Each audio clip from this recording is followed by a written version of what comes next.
Hi, good afternoon.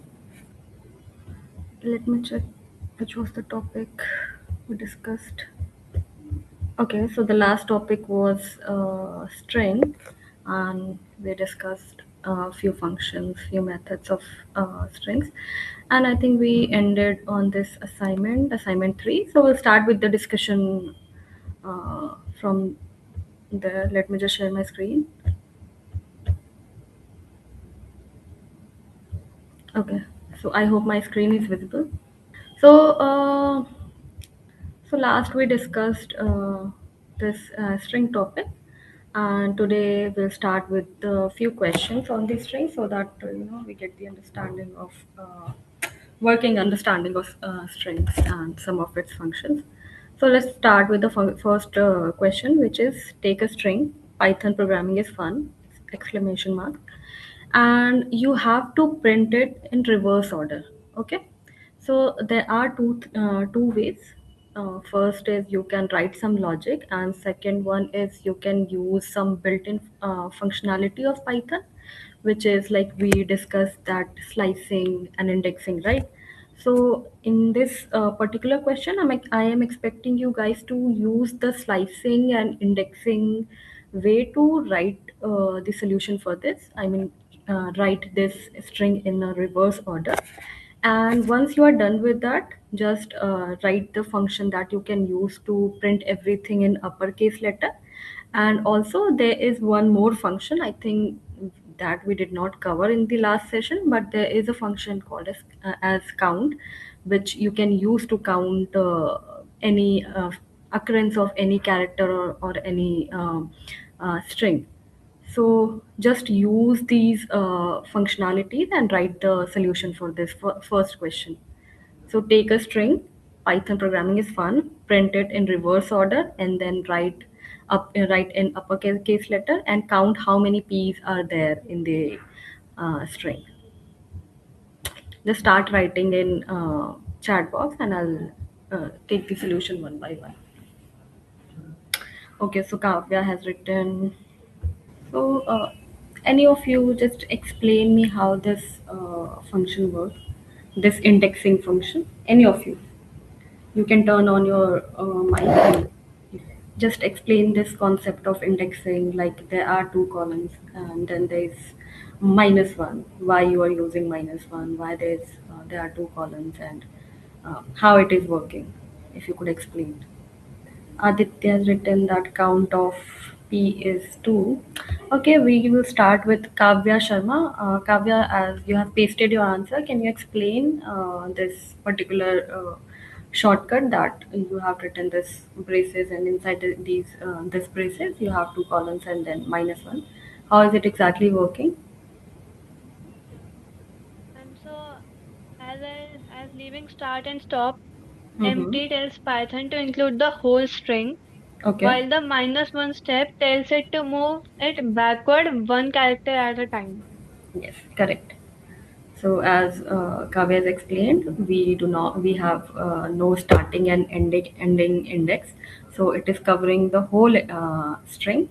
And since the step we have written minus one, it means it is starting from the backward and going one by one, like taking one step at a time. And I yeah, explained the upper and lower one also. no, that is fine. Uh, Okay. yeah. And then in order to print uppercase or lowercase, we have this function upper and lower. You can uh, convert any character in uppercase or lowercase. And then we have this count function, which is used to count the frequency or the occurrence of any character. Okay. Let's start with the. Okay, I think only two people have pasted their answer. Let's wait for a few more people. I will take names one by one. I need answers from you guys.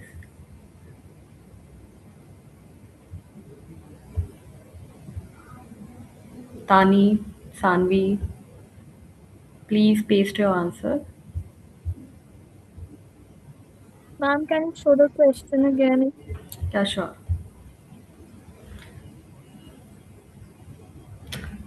Take a screenshot, guys, so that you do not need to take the reference.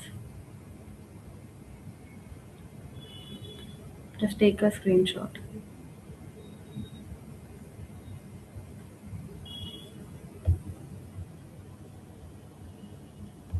Yes, Advika. So we have to take a string and then we have to print this string in reverse order. And second is you have to print everything in uppercase letter, and also you're supposed to count the occurrence of p in this string. If you have any doubts, you can ask in this question. Okay, so Pari has pasted her answer. Yes, correct, Pari. Uh, okay, now I'll show the question again, and I will start with the second question. And I'm expecting answers from more people like Sanvi, Arna, Anvisha. Guys, please paste your answers so that you know. Okay. The next question is slice hello world to extract just world using index slicing. So you are supposed to extract only world, and here you have to use the concept of slicing, similar to what we have used for the reverse. Okay, you can use start and index, and then if you want to take the step index, that is also you can do, but you have to extract this word from this whole string. Kavya, why 6? I mean, why your starting index is 6 and ending index is 11? I think 7 to 12, but it was coming wrong. It was coming old instead of old. Kavya, your voice is not clear. When I put it in the 7 and 12 in Python, it was coming Hmm. wrong. It was coming ORLD. So I did 6 to 11, that came word. So I think you have not considered that space after the comma. That is why it was coming as. Okay, Ashmeet has pasted the answer. Hello world. Yes, Ashmeet, it is correct. Let's move to the third question. So ask the user for their full name, print their first name and last name separately using split. Okay, so you know how split function works, right? So you have to use the split function to print both the names separately. So in a single line you will ask them for their full name and then whatever input they have given. For example, in my case Ruxar Parveen, then I have to print Ruxar separately from Parveen. So how can I use this split function?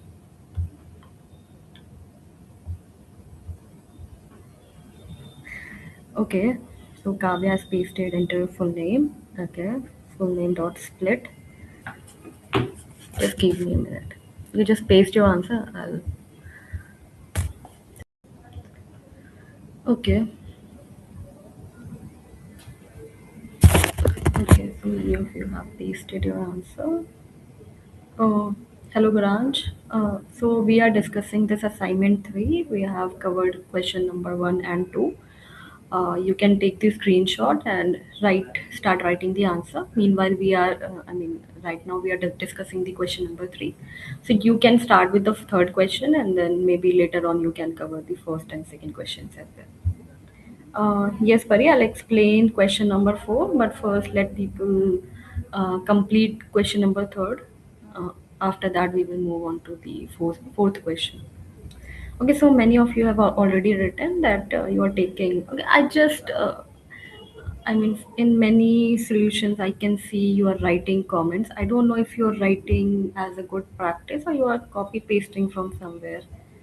Uh, because this is a usual practice and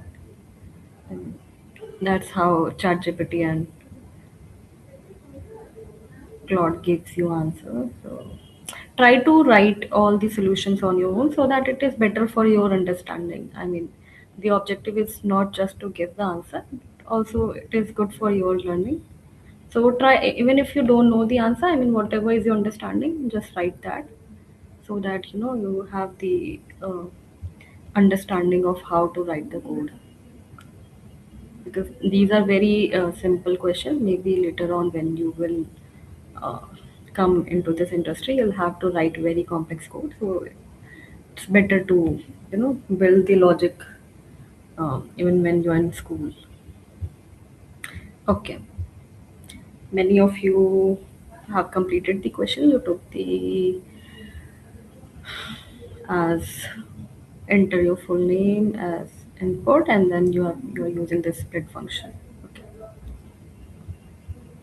Okay, let's move on to this fourth question, which is a bonus question. Here it is asking you to write a one-liner that checks if a word is a palindrome. Okay, palindrome means something if you are writing from the front and back side, the characters are same. For examples, if we take the example of this race car, if you start reading, then you can see the first character and the last characters, and both the characters are same, right? So you will move one step ahead from the front and then one step backward from the back side, and you will see that both the characters are same. Again, you're moving ahead and one step backward, and you will see that these two characters C are same, and then this is the middle character. Okay, so palindrome is something which is same from the front and the backward, whether you are reading from the in the forward direction or in a backward direction. The word is same. For example, if I try to read this from the I mean in a forward direction, it is race car, but if I will read from the backward direction, still it is racecar. It means it is still a race car. Okay, so palindrome is nothing but a word or a character which is same, whether you are reading it from in the forward direction or in the backward direction. Okay, now if I take the example of Python, you can see that the first character is P and the last character is N. So on the first character itself, you can conclude that this is not a palindrome. And we can take more examples also. For example, if I have A, B, C, B, B, A. Okay. Here you can see that the first character and the last characters, both the characters are same. And then the next character, and from the backward the next character, this is also same. But the third character, you can see this is C and this one is B. So these two characters are not same. So you can conclude that this is not a palindrome. So palindrome is something which, whether you are reading from in the forward direction or in the backward direction, the word is same. Okay, and you have to write a one liner check that checks if a word is palindrome or not. If even if not in one line, you can come up with some logic. You can write that also. You just have to check whether a word is palindrome or not. Okay, you can reverse the string. You can check both the strings are same or not. I mean, you can write many solutions for this. Let's see what is your approach. Okay, someone has written enter a word and then palindrome. Okay, reversed it. And then Sanvi has pasted this answer. Okay, Sanvi. So first is taken input from the user, and then palindrome is reversing it. Very good. And then you are comparing both the text, whatever input you took from the user, and then the palindrome. If both are same, then text is palindrome, else it is not a palindrome. Right. Is palindrome lambda word is equal to, okay. You are reversing it. So Kavya has created a lambda function. Okay. Kavya, can you explain your solution?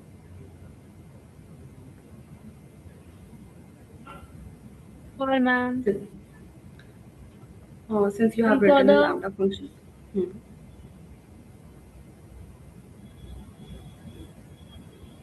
Yes, Kavya, you can speak.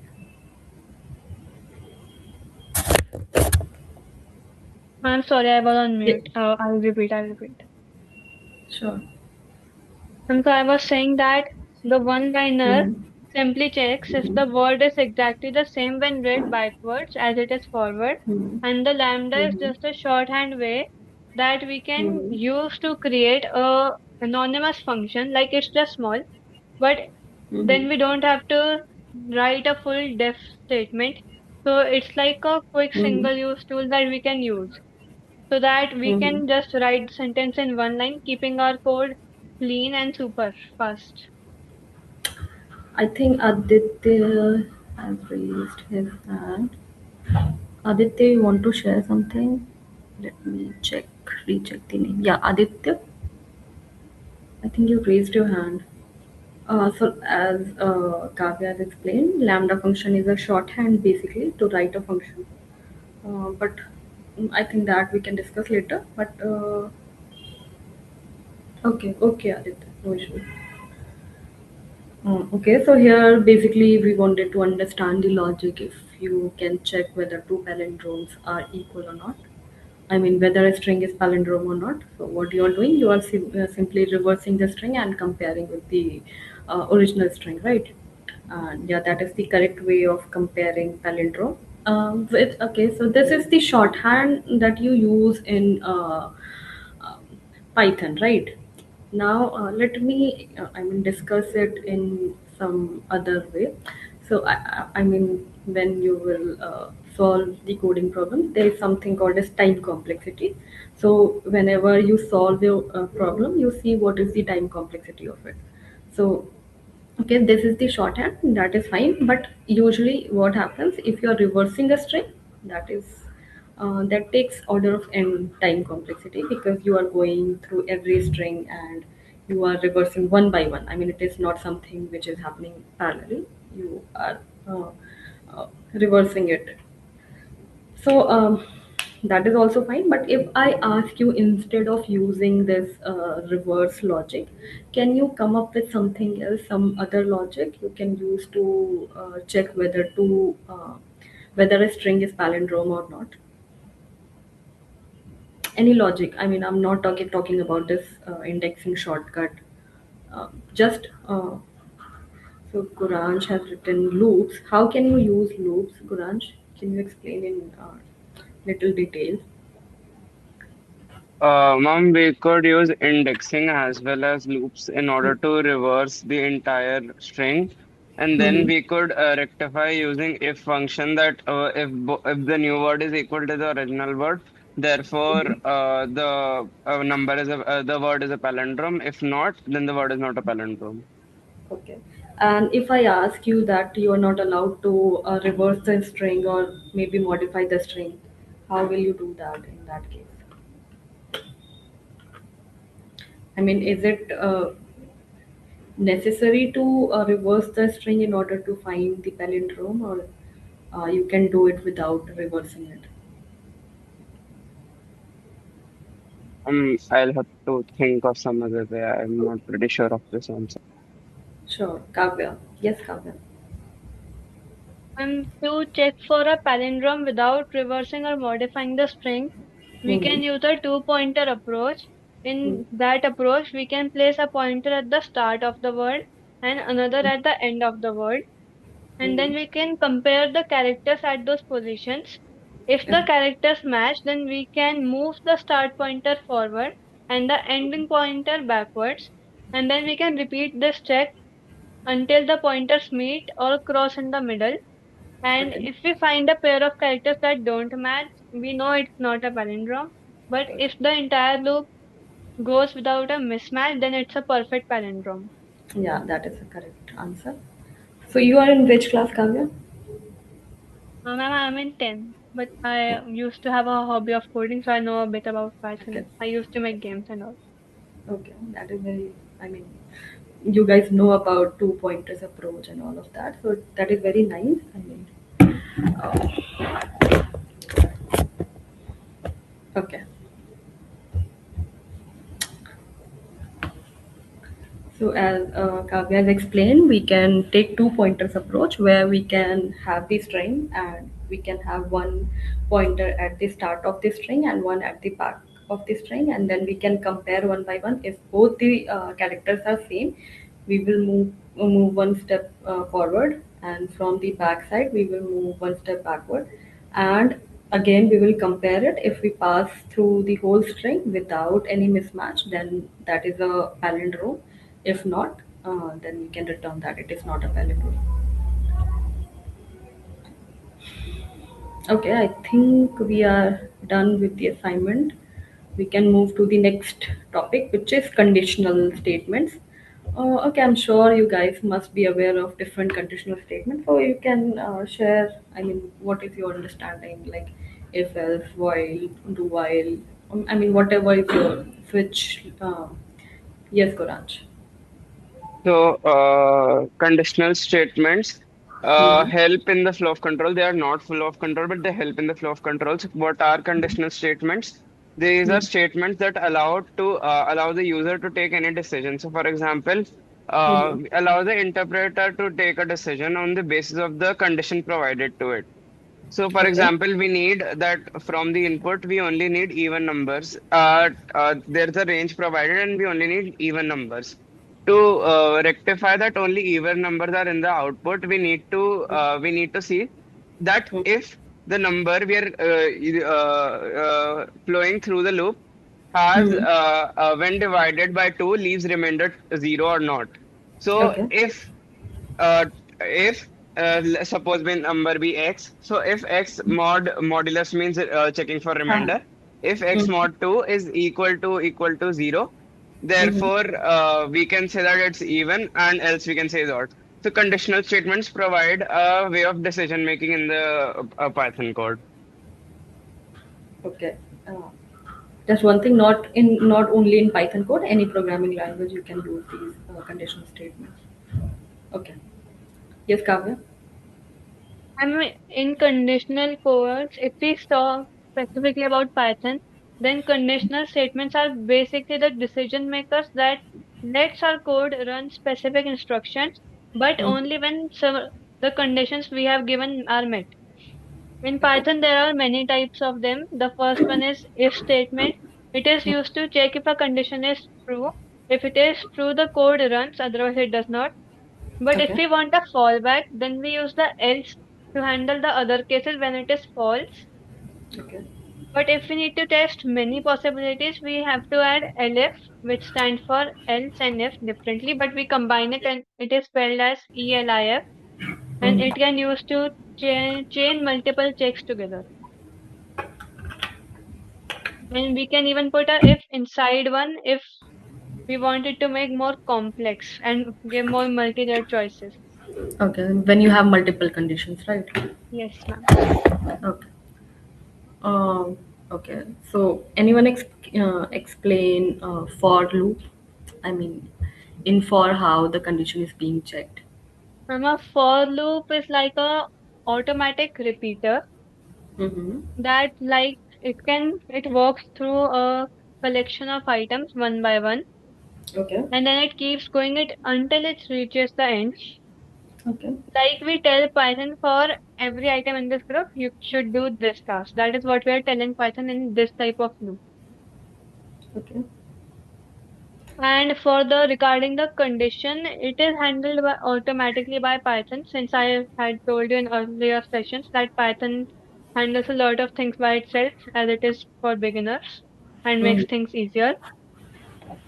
So at the start of every cycle, it checks if there is another item remaining in the collection. If there is, it runs our code block. If there is not, that means it has reached the end. And since it has reached the end, it just stops the loop and moves on to the next part of the program. Okay. Okay, so in this loop, there are basically three steps. The first one is initialization. So you are checking the condition on something, right? So usually we take some variable, and in that variable we assign some value, and that is our base condition from where we start, right? That the starting point. And after assignment, there is second step, which is check. So you are checking that whether this variable is within the range or not, right? That is the condition check that you are performing, and then after that you are executing the code and maybe incrementing the value, right? So I am not sharing how we do in Python. I will just show you the working of how this whole for loop works, so that you have the understanding of for loop irrespective of language, like how this whole for loop works. Now suppose what will happen, suppose you want to write your name 100 times. So obviously you're not going to do print my name, my you I mean it is not efficient to write print statements 100 times. So we have something called as loops, and there are multiple types of loops. For example, the one that we are discussing right now is your for loop, and we also have while loop, do while loop. Okay. But for now we are discussing just for loop. I will just show you the working of for loop, nothing else. It is not related to Python only, just I mean irrespective of any language, just to show you the working, how it exactly it works. Okay. So what happens, as I explained, the first step is assignment. So whatever variable you are using, assignment is very important. The second one is condition check. So you are checking the condition check. Third one is you are executing the code. If the condition is correct, so you are executing. Okay, execution of code happens at this step. And then the fourth step is you are incrementing or decrementing the value. Incrementation or decrementation. Okay, so this is basically the flow of loops. I mean it is very similar in while and do while also, but for now in the for loop you can see how it goes. So for example, if I am taking a variable, so what we are doing, we have this variable I, and in this variable maybe I'm assigning 1. Okay, and now I want this loop to run 100 times. So what we can do, until from 1 to 100, until this variable is less than 100, it will increment, and then it will give as correct, and then we are printing it my name. So what will happen? First, the first step is assignment. So this assignment is happening only once. Okay. So this in this whole implementation process, the assignment will happen only once, and then this conditional check will happen how many times?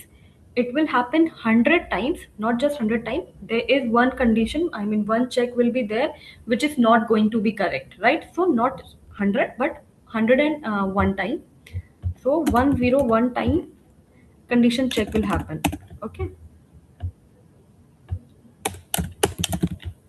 And assignment is happening one time. But this condition check is happening 101 time. 100 times is something that is correct. I mean, when the condition is going to be correct, because I is less than 100. So it is going to be correct, and then it will execute your statement and go back to this incrementation. So it is not like first it will assign it and then check the statement and then incrementing it and going to the execution. The execution workflow is not like this. First assignment is happening, then it is checking the condition. Once the condition is true, it will execute whatever is inside this braces, and once the execution is happened, then it will increment your variable. Okay, then you increment it will increment your variable and do the check, and it will check whether this I mean after 1 it will become 2, whether 2 is less than or equal to 100 or not. Since it is correct, again it will uh, print this, and again it will increment it. So basically the flow is assignment, then condition check, execute your code, and then incrementation will happen.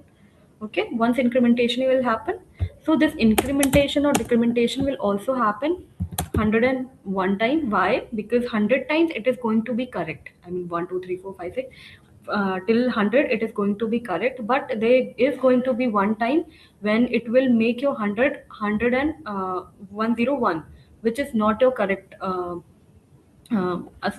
correct value. So this will also run. There is going to be 100 correct value and one incorrect value. So this incrementation and decrementation will also happen 100 times, 101 times. And this execution of code will happen only 100 times. Why? Because only when this condition is true, you are entering inside this loop, right? So there is only 100 times when the condition is true, you are executing this code. Okay, so this is basically the flow of this whole for loop.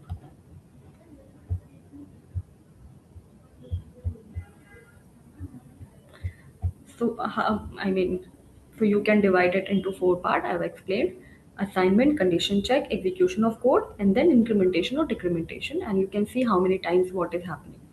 Okay, so this is the basic flow of for loop. Um we were discussing now. Since I've explained this for loop, can any of you explain while loop or do while loop? The working of while and do while is very similar. I mean, I'm not asking the difference between while and do while. I want to understand. I mean, whatever you have understood from for loop, can you explain your understanding of how while loop is being executed? What is the flow of it?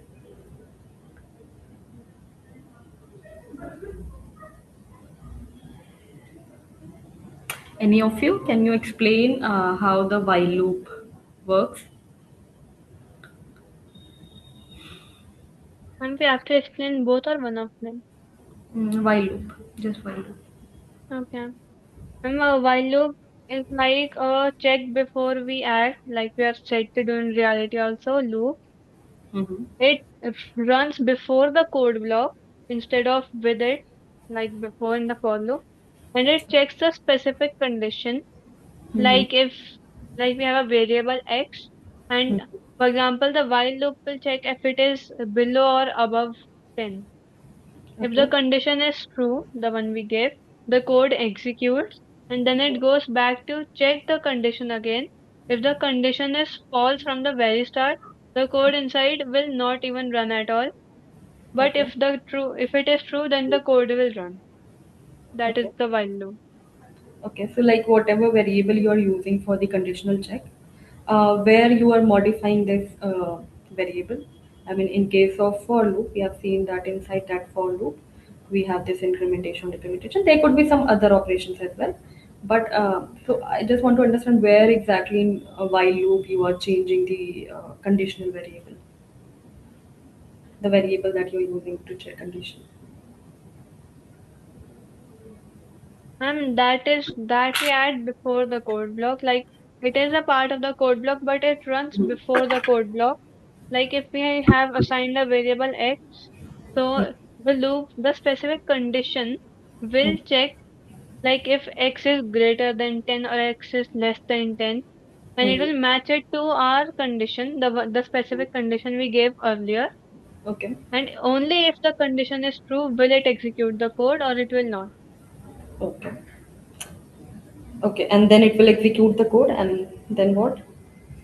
And then it will proceed with the code. After that, it should change the value of variable, right? Or maybe before that. I'm For not that, sure about. I mean, since you are checking the condition on the variable value should change so that there is, I mean, it is a very important, it is very important in case of loops that you should have a condition where your condition is being terminated, else it will falls into this infinite loop. Yes, ma'am. Yeah. Okay. Okay. So, any. Okay, I will take a name now, and you have to explain. I mean, even if you don't know, just say that you don't know. So, Tarisha. Tarisha, can you explain the difference between while and do while?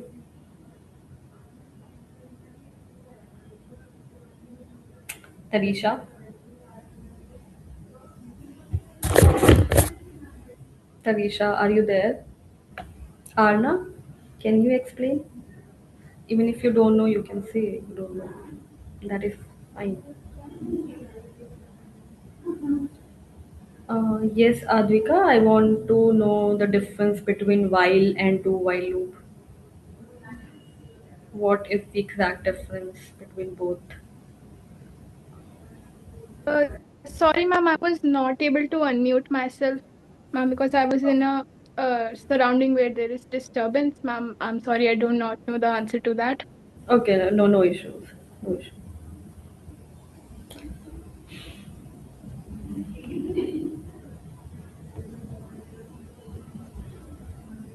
Anyone else would like to explain? Yes, Kavya. I have said earlier that the while loop checks before it acts Mm-hmm. in a like the condition checks before it acts, but a do while loop first acts, then it checks the condition. It executes the code block at least once, regardless of the condition, the Okay. condition we gave, and only after the first run does it check the Mm-hmm. condition to see if it should repeat or not. Okay. This is useful when we absolutely need a process to happen once, like asking a user for input until they give us a valid answer. Mm-hmm. Remember, it is not used in Python, and Python does not have it. Yeah. Okay.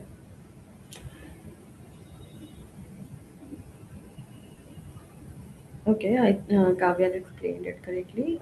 So while and do while. I'm Even though it is not part of Python, still I am discussing all these concepts because these are very important, base of any programming language, and you should know. I think these are the prerequisite of getting into this software engineering. So you should know. You should be aware of all these concepts.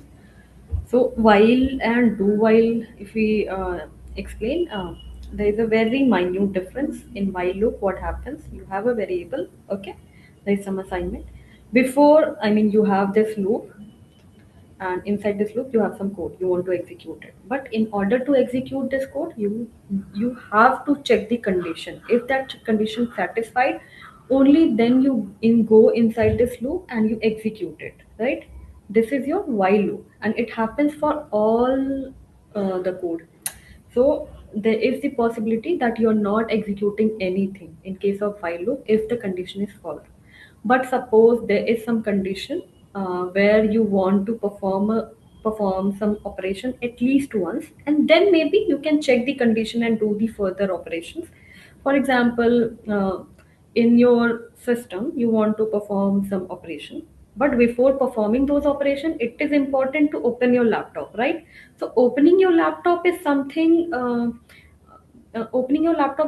which is must. I mean, once you open your laptop, only then you can check the condition. Okay, after opening the laptop, I'll figure out whether I have VS Code or whether I have Collab. Only then I will execute. Okay, so that whether you have Collab or whether you have VS Code, that check will happen only when your system is open, right? So opening your system is something that you must do.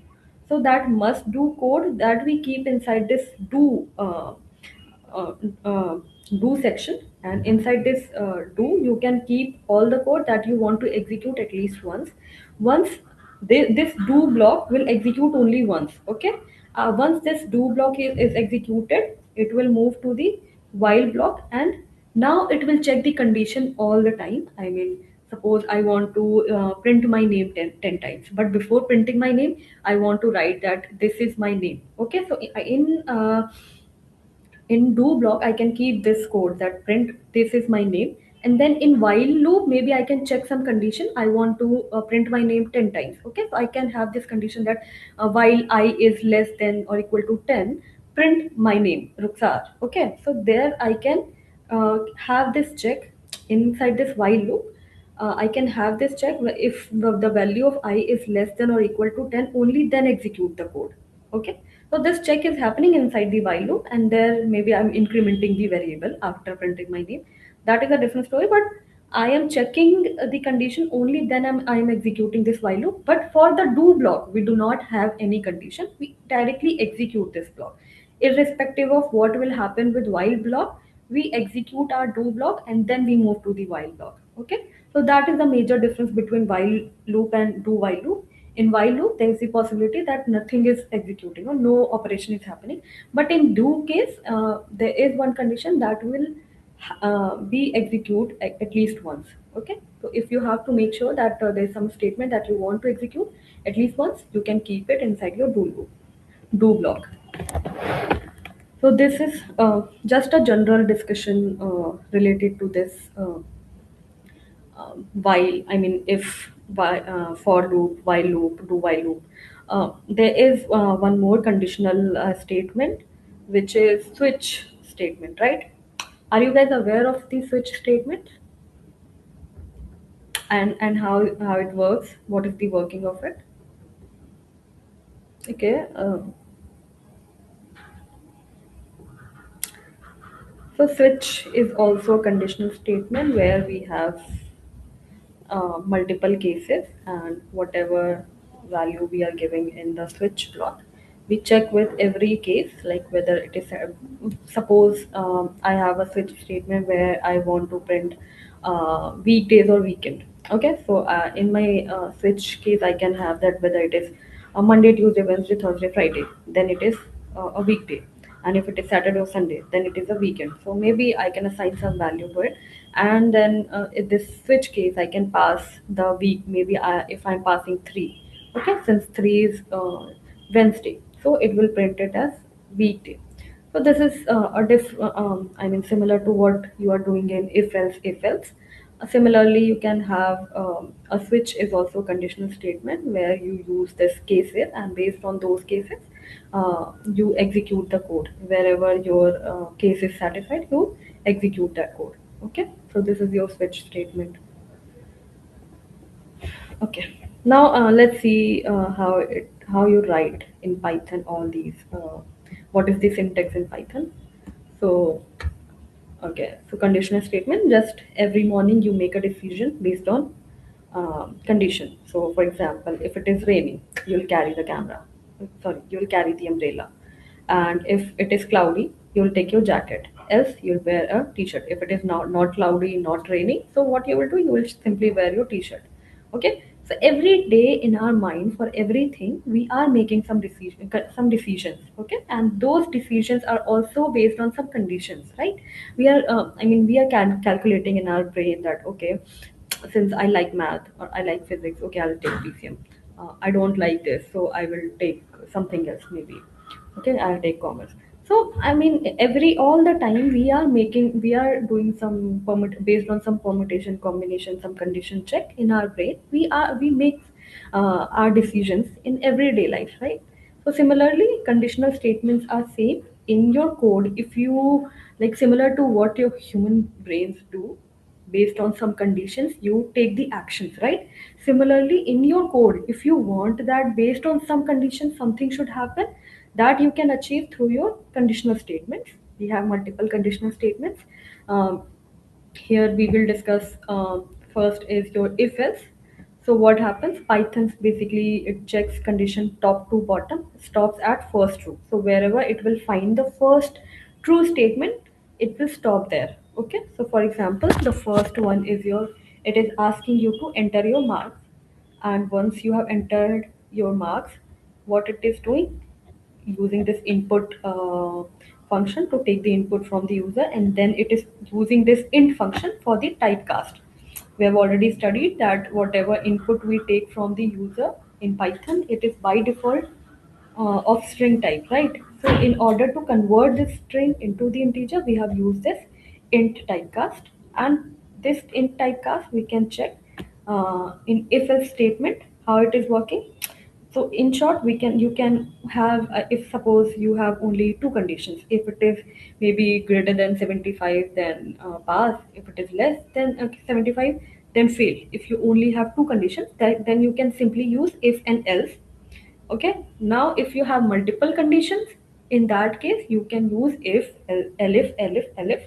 Okay, uh, and also this elif, this is only in, I mean, this particular syntax is being used in python only. If you use some other language, there are different ways of writing it. Okay, for example, in c++ or in java, they write it completely like else if. So it is not just elif, it is else if.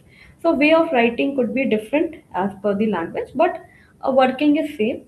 Okay, so what you are doing, first you are checking if the marks, it is greater than or equal to 90, then grade A. Else if it is greater than or equal to 75, it is B. If it is greater than or equal to 60, it is C. And similarly, if all the conditions are fail, then it will by default go to this else statement, and it will print it as fail. Okay, so you can see that in this else block, we do not have any condition. Why? Because if no condition is being met, it will by default go to the else condition. Okay, so if none of the condition met, it will by default go to this else condition, and it will print it as fail. Okay, so for example, if you have entered your marks as 82, and since 82 is not greater than or equal to 92, it will check to the next block, which is if it is greater than or equal to 75, which is true in this case, so it will print B. Okay, so that is why we have answer as B. Now the next one is 35. It will check this one. This will fail. This will again fail. This will also fail. And since it is not greater than or equal to 40, it will fall into this else category, and it will print it as fail. Okay, this is how your conditional statement work. Now the next one is this match statement. Okay, what I was explaining you switch statement in this match is like a smart switch, basically similar to switch. What we are doing, uh, first we are taking an input from the user, and similar to what I have explained you, we are typecasting it to integer, and this day is being matched. Okay, so we are matching this day, and we have multiple cases, so we are checking if it is 6 or 7, we will print it as weekend. If it is 1 2 3 4 5, we will print it as weekday, and if none of the condition met, we will write it as invalid day, because you know that in days we can only have 1 to 7. So if it is anything other than from 1 to 7, it will print it as invalid day. So this is how your match statement work. Now the next is your one line ternary operator. Ternary operator is basically you're performing three operations. You're doing this conditional check. Instead of writing this if else, what you are doing, in a single line you are performing this ternary operation. How you are doing that? You are checking.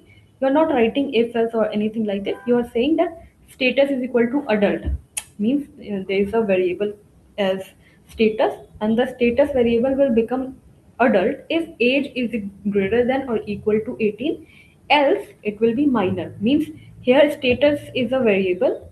Okay, in this status you are assigning some value. It will be adult or minor based on whether his or her age is greater than or equal to 18 or not. Okay, so this is basically a ternary operator.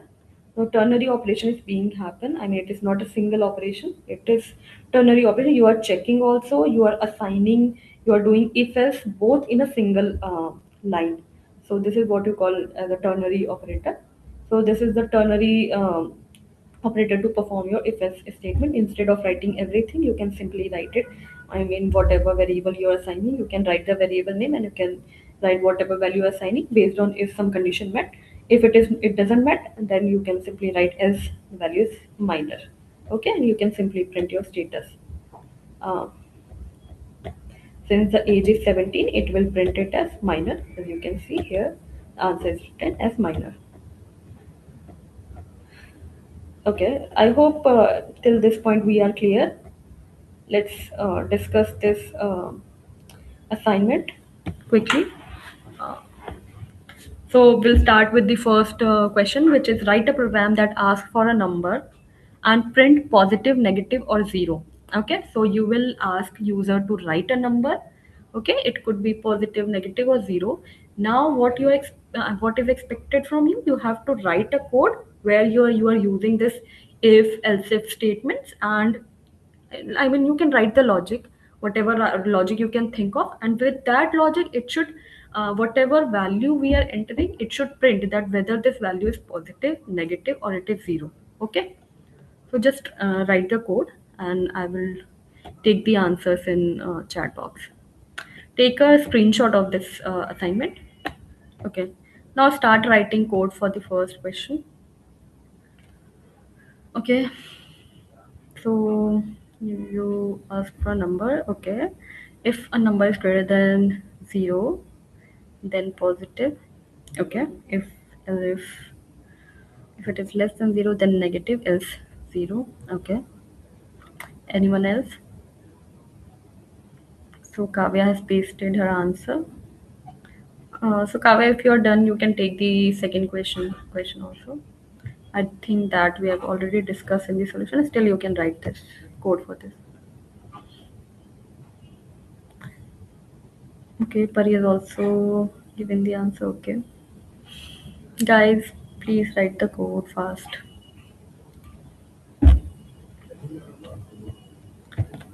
Take the first and second question, start writing the answer. If you are done with the first question, you can write the answer for the second also.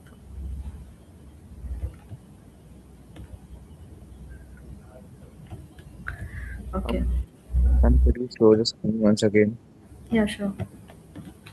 Excuse me, ma'am. Yes. And the fourth question code which I just sent, can you check the second line? I'm not sure about that one, if it's correct or not. Which one? Fourth question. And yes, fourth question, second line. Yes. I mean, condition is correct. So basically, okay, I'll discuss this condition. Okay, guys. So in the fourth question, we have to check if a year entered by the user is a leap year or not. Leap year is basically either it is divisible by 4 and it should not be divisible by 100 unless it is also divisible by 400. For example, if it is 400, it is divisible by 4 and 100 both, right? So if it is divisible by 400, in that case it can be divisible by both 4 or 100, else it should be only divisible by 4, not 100. Okay, only then it is a leap year. So basically you're going to have two conditions here. The first one is your uh, it should be divisible by 4 and it should not be divisible by 100. Okay, either this condition or it should be divisible by 400. If either of the condition is true, then your statement I mean your condition is true. So basically here we are going to have two condition check. Okay, so Kavya Singh has pasted the second answer. Okay. Okay, so I think most of you have written the answer for the first one. You can, fatavat, you can write the answer for the second one. Okay, I think first and second most of you have covered. You can start writing solution for the third question.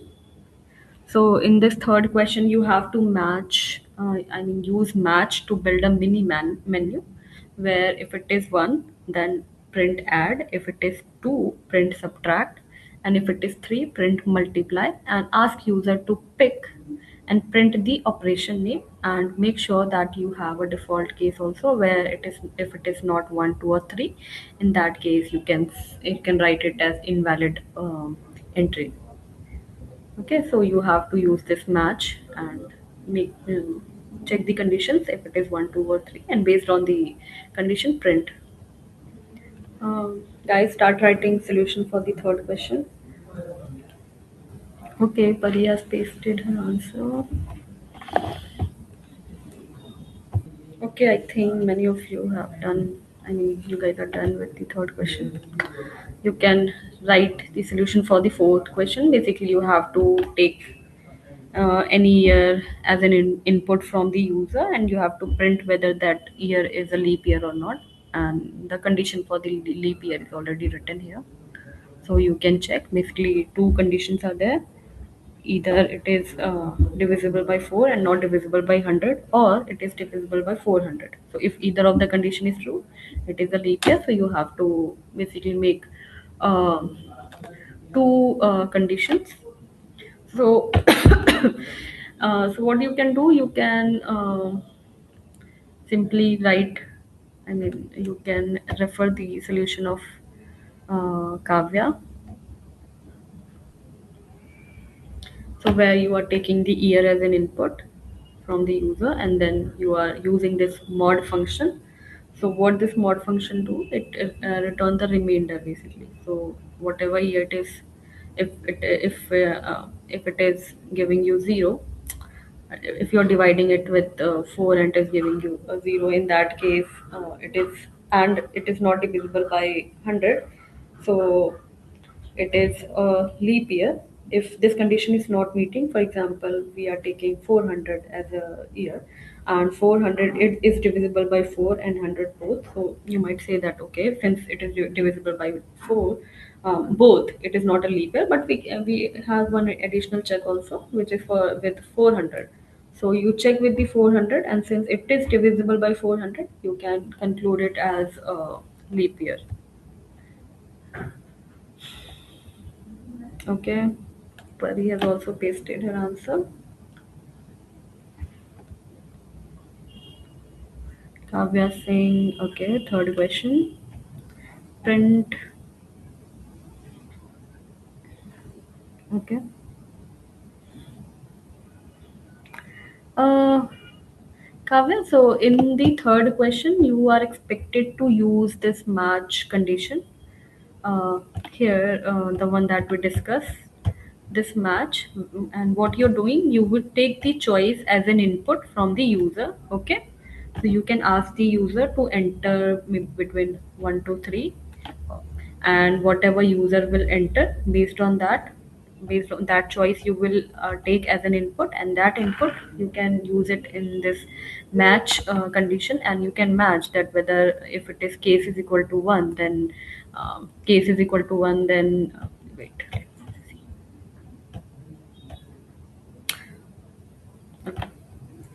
So if the case is equal to 1, then it is add. If it is 2, then subtract. And if it is 3, then multiply. Okay. So you can have it like case 1, case 2, and case 3. And based on whatever choice user has made, you can print it. Okay. And then you can have a default case like invalid choice. If none of the cases are being matched with the user input, you can have this default case for that. So Kavya, you can change. Kavya Singh, you can change your answer a bit. Okay. Take a input, like use this input function, convert it into integer using the typecasting, and then whatever value you have taken from the user, you can use this code match. Okay, based on cases. Okay, so I think. Let's see the solution for the fourth one. Okay. Many of you have written the solution, fourth one solutions. Just take one or two more solutions from you guys, and then we can move to the next.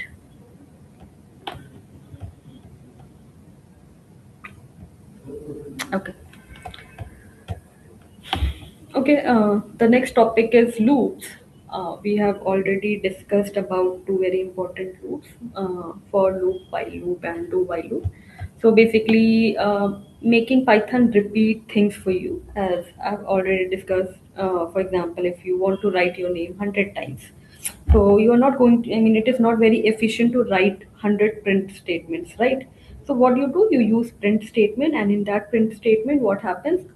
Initial value is being assigned, and then it checks the condition, and until that condition is true, you do something, you perform some task. So in our case, if we are writing our name, if the value of I is less than or equal to 100, we print our name, and then we increment the value of I till it reaches the 100. Okay, so that is your loop. uh, okay, it is same. So if someone is asking you to write 10 times on the board as punishment, would you write it 100 times by hand in Python code? No, you tell the Python, repeat this action 100 times. This is what loop does. It automate repetition. Okay. Okay, now the next one is while loop versus for loop. That also we have already discussed. In while loop, you do something. First, you check the condition. If the condition is true, you repeat it. Okay. So see the example. Repeat while a condition is true. Use when you don't know how many times. Okay. So okay, one more important thing. This. Uh, Okay. Use when you don't know how many times. An example, keep asking until user types quit. Okay. Danger can loop forever if condition never met, never becomes false. So that is what I was saying. If whatever condition you are checking, make sure that that condition will reaches to a termination state. If it doesn't reaches to that termination state, what will happen? It will falls into a infinite loop. So make sure that whenever you are using this while loop, I mean, suppose here you are using this I variable, okay? You have assigned it as 1. Now what you're doing, you're checking if this while 1 is less than or equal to 5 or not. Since this is true, you are printing it as 1, right? And now what you're doing, you are incrementing the value of 1. So it has become from 1 to 2.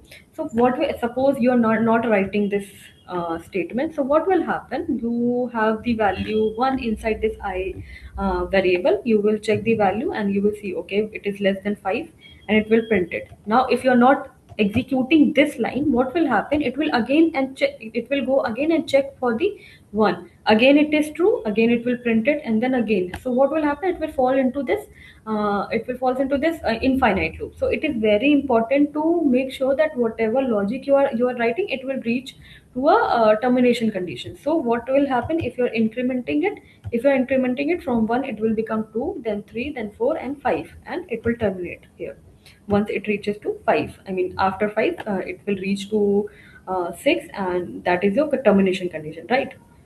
So write the logic in a way that it reaches to the termination condition. And similarly here, for loop for over a sequence. So if you want to go through a sequence one by one, you can use the for loop.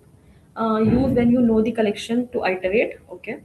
So when if you have a defined list or defined tuple and you want to iterate on it, you can use the for loop for that. For example, for each student in the class, print name. So it is safer. Stop automatically, because you have seen that in for loop we have this conditional statement and the incrementation, everything in the code itself. So in Python, this is how we write, how we can write. This is the syntax. So what you are doing, for I in range 1 to 6. Okay, we have covered this. I mean, this range function, what it will do for you, it will give you all the value from 1 to 6, 1 till 6, and 6 is not inclusive in nature, so it will start from 1 and it will go till 5, and on 5 it will, after 5 it will not, I mean, it will not include this 6, because the start index is inclusive in nature, and this end index is exclusive in nature. So I will start from 1, and it will go till the 5. That's how you iterate in for loop. Okay. So next one is your break, continue, and else. I will just next one is assignment. Okay, I'll just cover it quickly. So what happens? Any of you know what is the difference between break and continue?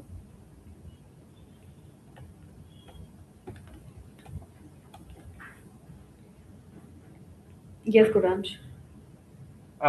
Mom, break is to stop the loop and stop the entire iteration of the particular loop. Mm-hmm. So, for example, if we are running two loops and one loop is inside a loop, and after certain condition, we want that the loop inside the loop to Mm-hmm. be stopped. So what we'll do is we'll add a break condition on that. Like suppose we want that when I, for I in range, I is equal to 7. So we'll put that when I, if I is equal to 7, breaks.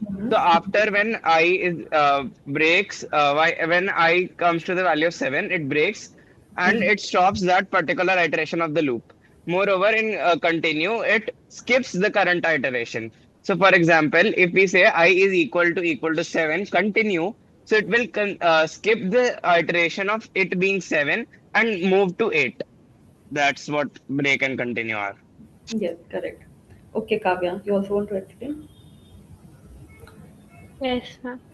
And the primary difference between break and continue lies in how they alter the flow of a loop. Break acts as a total exit, immediately terminating the entire loop, and it just jumps to the execution to the first line of the code following the loop block. So it effectively ends the repetition regardless of whether there were more items to process or not.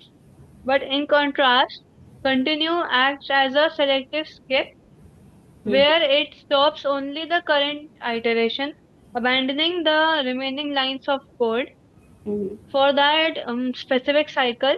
and it jumps just straight back to the start of the loop to begin processing the next item. Yeah, correct. Okay. Yeah, so that is the major difference between break and continue. Break will completely terminate your operation. I mean, inside a loop, if you are performing some operation and you use this break, um, if you use this break keyword, what will happen? It will completely terminate your loop. Okay, no execution will happen after that.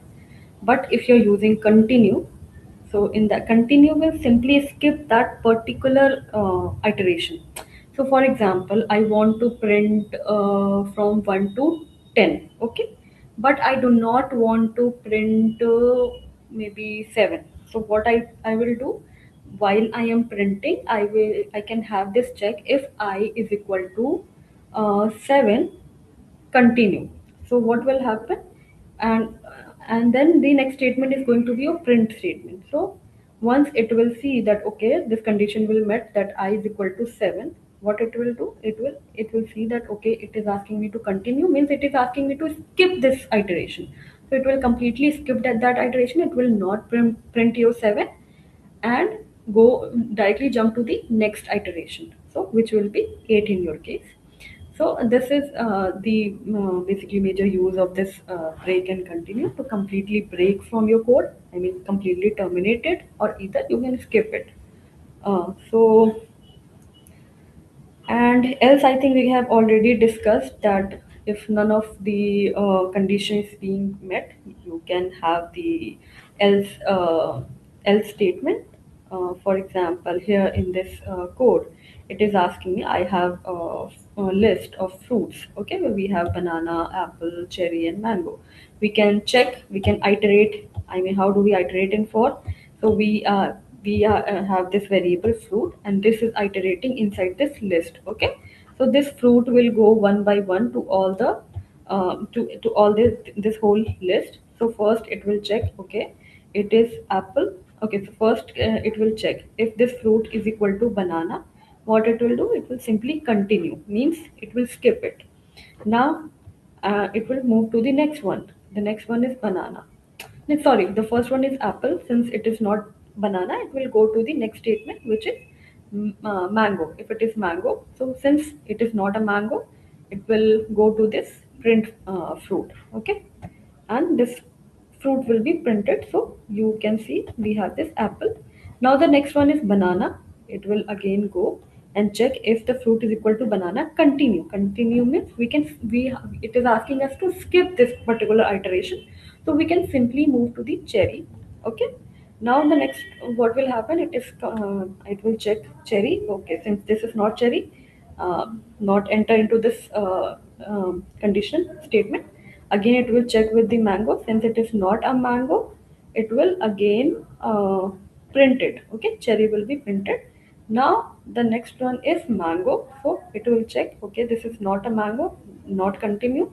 Again it will check, okay, it is a mango, so it will completely break it. Okay, so this is how your this whole continue and break statements work. And else is when nothing is true. In that case, else statement runs. Okay, and as it is written, if there is no break statement, if run if no break. Okay. Now, nested loop means inside loop. If you have one more loop, for example, we have this for loop for I in range 1 to 4. What you're doing? Again, you're writing one more for loop, right? So inside one loop, if you write one more loop, so that is what you call as nested loops. Okay. So you can have multiple. I mean, you can have one loop and then inside one more loop and then third loop and then fourth loop. So you can have multiple loops, right? And then, I mean, similar to multiple loops, you have the time complexity also. So if you are using a single loop, it will run, for example, if I'm incrementing it one by one, like one step at a time, and till n I'm going from, starting from 1 I'm going till n, and it is incrementing one by one. So one loop will take n times, since it is going one by one, so it will take total n times. Now if you are using inside that loop one more loop which is also going till n, So now it will take double time. So n into n time it will take for every element. Again, it is running for n time. So time, complexity, and everything exponentially increases as you have more nested loops inside your code. Okay, so this is your code. I think we have already exceeded the time. Okay, so this is the assignment that we will discuss in the next class. You can take the screenshot of it. Just quickly take a screenshot, and I think we can start with the discussion of this assignment in next session.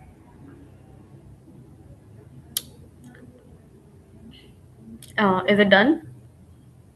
Have you taken the screenshot? Yes, ma'am. Okay. Okay, I think we are done for the today's class. Okay, guys, we can end the session for today.